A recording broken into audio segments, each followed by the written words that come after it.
Okay, welcome back. More about takeout doubles. Here we go.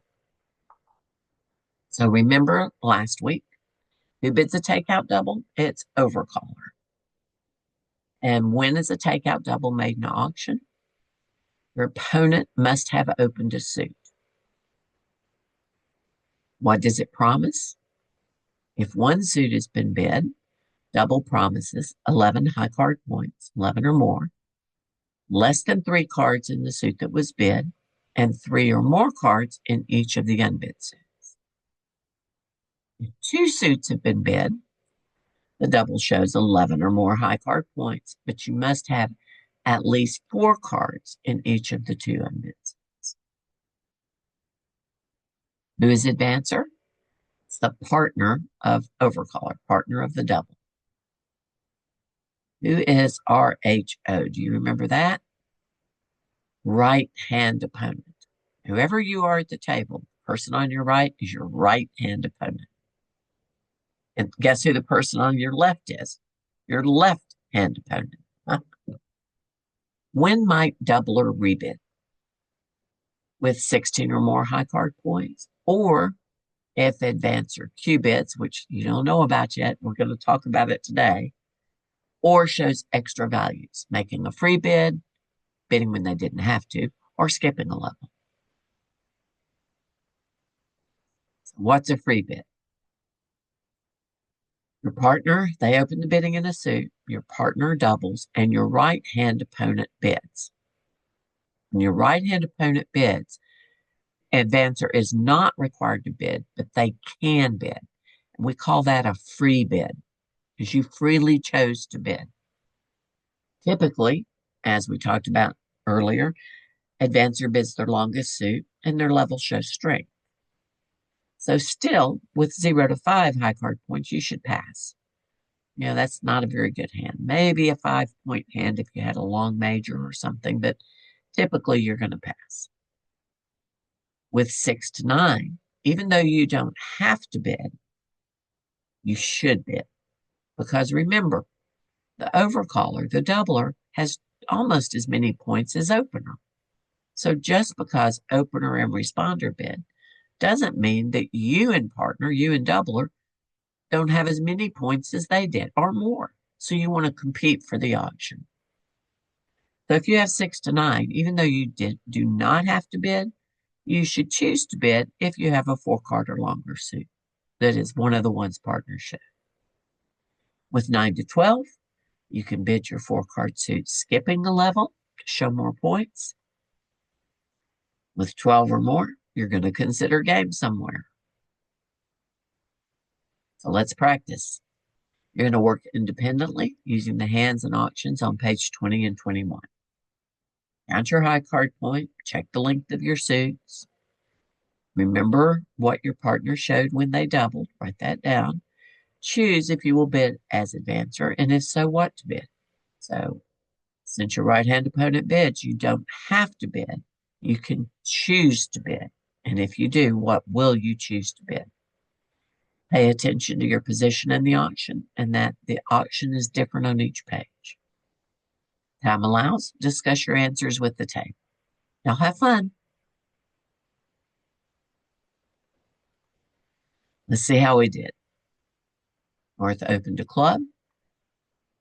East doubled, promising 11 high card points or more, less than 3 clubs, and 3 cards in spades, hearts, and diamonds. The opponents have shown North had 12 points and 3 or more clubs. And South promised 6 or more high card points and 4 or more spades. As West, what would you bid? On number 1, I would bid 3 diamonds. I have 10 high card points. I have 6 diamonds. I know we have a good diamond fit. Partner is short in clubs. I'm going to show a good hand. Number 2, I'm going to bid 2 hearts. I know that we have a fit in diamonds, and partner might only have 3 hearts, but it's a major. And you know how we like our majors. And I have 9 high card points. So I'm going to look for that major fit. Number 3, I'm going to bid three diamonds because of my high card points, but I don't like this hand nearly as much as I liked hand one. You might have thought immediately, oh, I'll bid spades because that was your four card major, right? But remember, South bid spade, so don't get caught in that trap. If you chose to only bid two diamonds, that's a little conservative, but I understand. Number four, I'm so glad they bid so I didn't have to. I am passing. And number five, I'm going to bid three hearts. I am going to bid hearts to let partner know that I have at least four hearts. I'm skipping a level to three hearts to show my strength.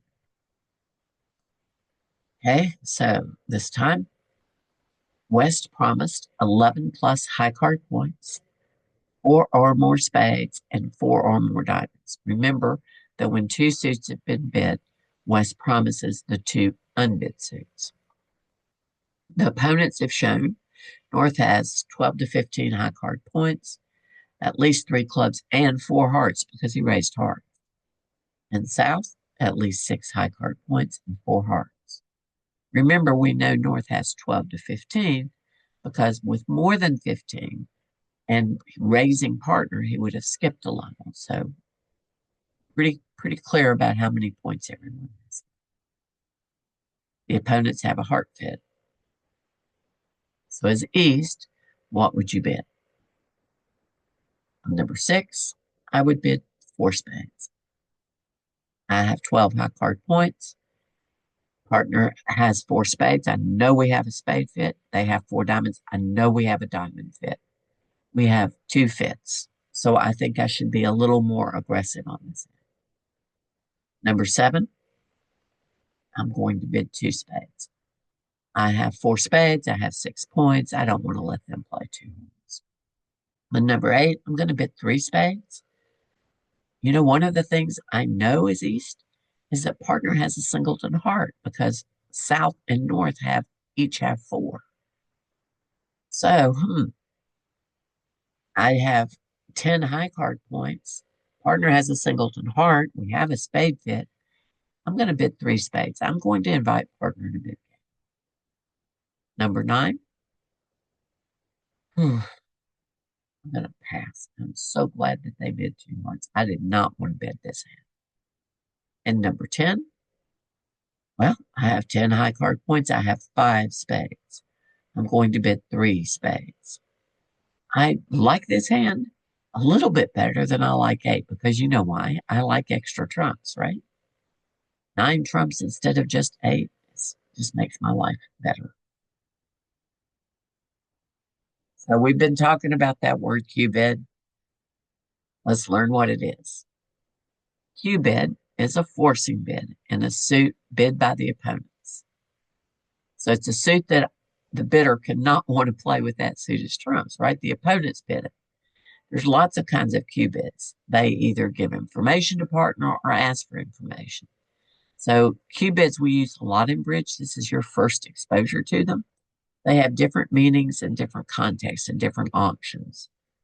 One that we're talking about now is specifically used after your opponent has opened the auction and your partner is done. So remember that one of the things that we talked about is that typically advancer bids their longest suit at the cheapest level, or occasionally when they have a good hand, they might jump. Well, there's one exception to typical. That occurs when the overcaller has made a takeout double of a minor suit. So a minor suit has been opened, an overcaller double. And the advancer holds 12 or more high card points. So he's thinking game somewhere, but he has four cards in both majors. Think about it. How does he know which to bid? Partner might only have three cards in one of the majors. He wants to make sure he can find an 8 card fit. So what can happen is advancer may Q-bid, bid opener suit, and ask partner to bid their longest major. So it goes one club, double, pass. West bids two clubs. He's not trying to play clubs. He doesn't have clubs. He would never choose to play clubs. He knows this East doesn't have very many clubs. So we're going to use that two club bid to send a different message. Hey, partner, hey, East, I have at least 4 cards in hearts and spades. Bid the one that you have at least 4 cards. So let's see. Take a look and see if you would cue bid. Look at the auction and hand for number 1. You have about a minute to decide if you should cue bid, and if not, what bid you would make as advancer. Don't discuss it. We're going to give you just 1 minute, right? When time is called, 1, 2, 3. Grab your bid from your bidding box and place it face up in front of you. Discuss bids with your table. Come to a consensus on the best bid. Maybe y'all all did the same thing. Then you're going to repeat it for hands 2 and 3.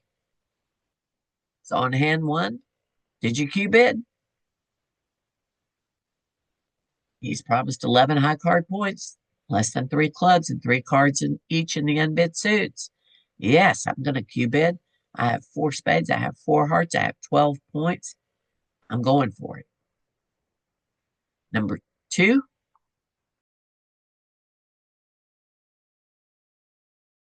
Again, he showed shortness in clubs.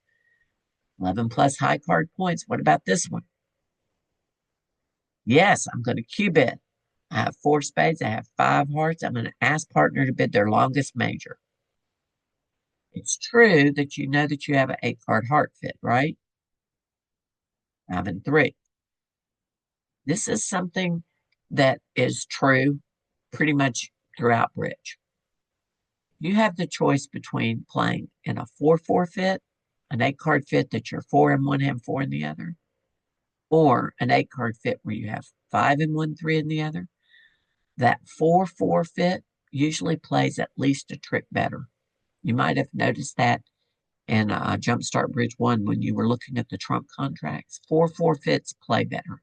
So this gives you an opportunity to find your 4-4 fit if you have it. If partner bids hearts, well, you have 9 of them. Okay. And the last one,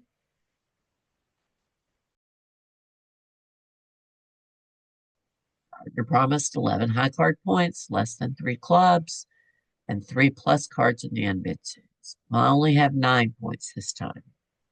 So I'm just going to bid 2 spades. I don't want to commit us to game. So what does the doubler do after advancer bids when they weren't forced to bid? Again, overcaller thinks, what have I already told partner? How many points has advancer shown me? How many cards in the suit did advancer promise? Have the opponents bid again? Is it our contract or them? All of these factors still affect overcaller's decision about whether to bid again or pass. In general, overcaller doubler will pass at their next opportunity to bid. Again, the exceptions are when overcaller has extra strength, 16 or more high card points, or advancer has shown extra values and or length by either raising their suit, skipping a level, or cue bidding. So here's your hand. West did not have to bid, but chose to bid, right? So that was a free bid. They showed at least 4 hearts and 6 to 9 high card points because they bid their suit at the lowest level. So remember that when the opponents bid 2 spades, they are now playing out the contract, right? And West didn't know if East held 4 hearts or not when they doubled. Remember, they promised 3 or more cards in each of the unbid suits because they doubled a club. So if East passes, West isn't going to know for sure how many hearts East holds. He knows he has an 8 card heart fit, and he doesn't want to let them play 2 spades. So with 4 hearts, East should raise hearts at the lowest level. That does not show extra values. Think of, again, kind of that forced bid and free bid. If East passes, then he might just be letting North-South play 2 spades. So in a certain respect, when he has 4 hearts, he's kind of forced to bid. I know partner has 4. I have 4. We have an 8-card fit.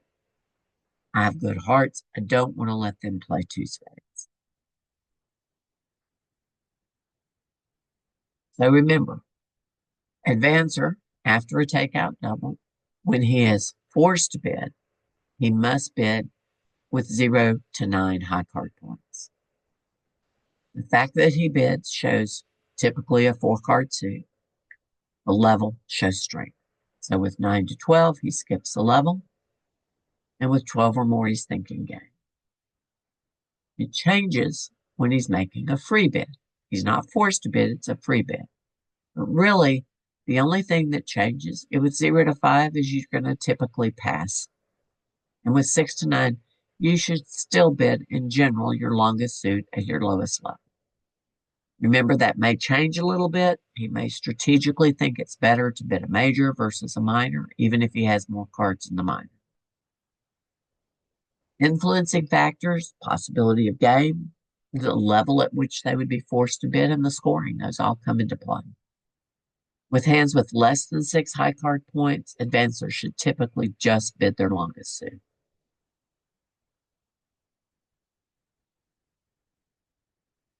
So you're going to practice. You can just shuffle and deal the first hand. Use your charts to open, respond, overcall, and advance. Use the bidding box. After each auction, you can make some notes. And if you have any questions, you can let us know. After the hand is played, flip the hands up, talk about the auction. Make sure you got the auction right. And then just proceed clockwise. Your second option is to use the pre-dealt boards. Everyone pulls their hand out there for the position. Dealer has the first chance to bid. Use your charts to open, respond, overcall, and advance. Use your bidding boxes. After each auction, place the hands face up on the table and talk. If time allows, play out hand 4.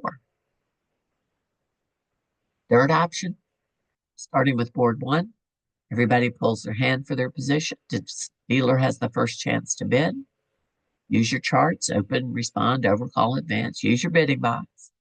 After each auction, take a few minutes to note it. And there are 4 hands to bid and play. If you finish early, you can rotate the table mat so that a new player is north and replay the hands. All right, so let's see what we have. North opened a club.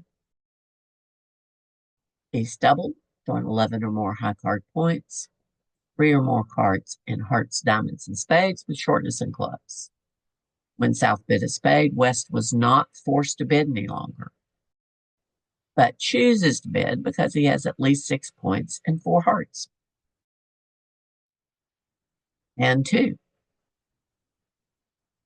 South doubled, showing shortness and diamonds, and 3 or more cards in each of the unbid suits, 11 plus points. West bid 2 diamonds, so North was not forced to bid, but he does have 6 high card points, and he does have 4 spades, so I would bid 2 spades. South looks at their hand and says, I have extra values. I know that partner has at least 6 points. I'm going to invite game. But North's not too crazy about his hand, so he just says this. Kind of already shown his value. And 3. This time, South opened a diamond, North bid a spade. So when East doubles, they're showing 4 cards in each of the 2 unbid suits, hearts and clubs. West is forced to bid because South passed. So with 7 points and 5 clubs, West bids 2 clubs. East doesn't have anything special. And then on this hand, West opened a diamond, North doubled. They have shortness and diamonds, and at least 3 cards in the unbid suits with 11 or more points. South is forced to bid because East passed. South bids 1 spade, showing 4 or more spades and 6 to 9 points. North doesn't have anything special. He kind of has what he said he did, so he just passes.